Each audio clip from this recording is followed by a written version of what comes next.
how would you feel about this particular game if LSU had missed the 2-point conversion last week against Alabama? Because the game itself was not anything pretty. It wasn't one that you wanted to go back and watch time and time again. It was one that I thought that LSU would win most of the way, right up till the first play of the fourth quarter, the first drive of the fourth quarter, when Arkansas, with the backup quarterback, converts a 3rd and 17 and then scores a touchdown. Right up until that point, I thought that LSU was going to win a close, ugly game. My confidence was shaken a little bit at that point. I thought, wait, hang on, they're one fluke away from losing this thing. But what the salve on the wound all weekend, all day, Saturday, was if they win, they're going to Atlanta as long as Alabama does, their job later in the night, which they would do.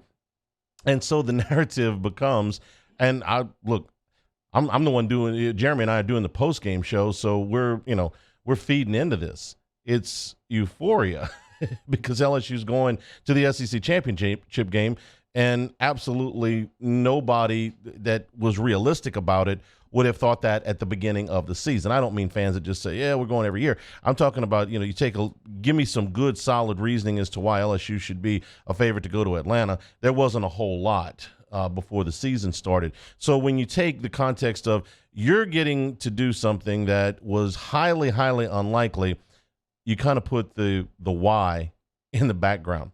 And the why was that Harold Perkins had a performance for the ages on Saturday.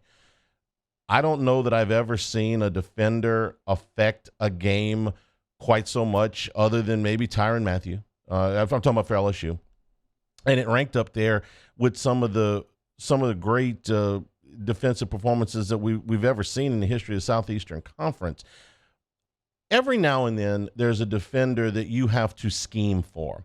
It happens at the professional level quite a lot, okay? You can't block Bruce Smith with a tackle and expect him to dominate and not get any help, all right? A regular defensive end, yeah. When teams play the Dallas Cowboys, okay, they got to know where Micah Parsons is because he's that good. At the college level, it's not nearly as common. But you saw Arkansas actually having to scheme to get Harold Perkins the hell away from the football. When they're putting trips out to one side where Perkins is acting as a nickel, they just want him somewhere away. 3 weeks ago, Lane Kiffin said, "Man, look, whole game changed when 40 got out there."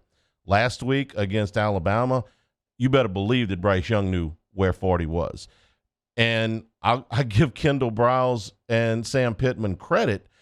They knew going into the game, 40's a problem.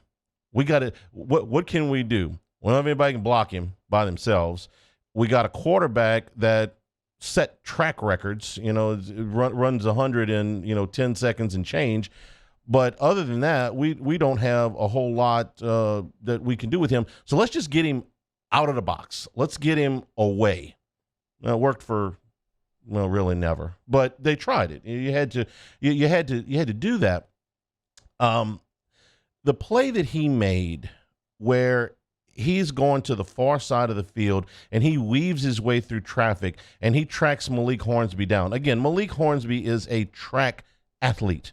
Okay, 10 and change in the 100. He's really, really, really fast. If you took every player in the Southeastern Conference and put them on a track in track spikes and said, run the 100, Malik Hornsby would be right up at the front.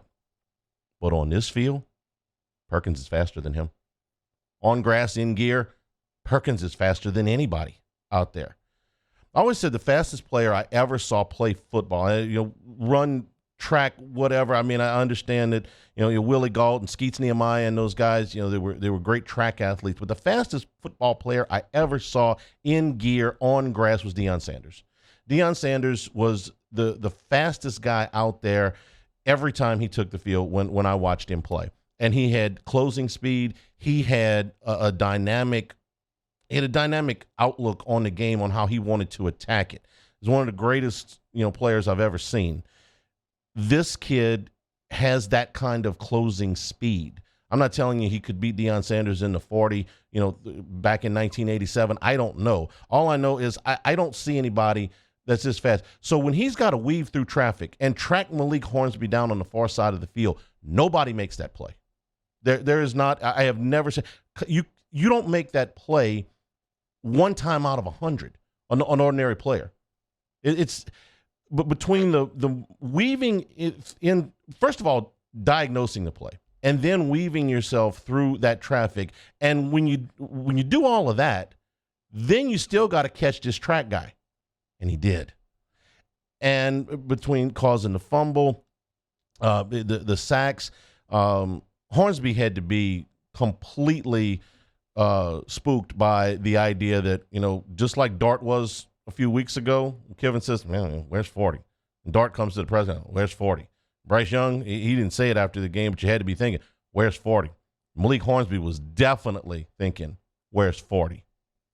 Never seen a guy do the things that he's done.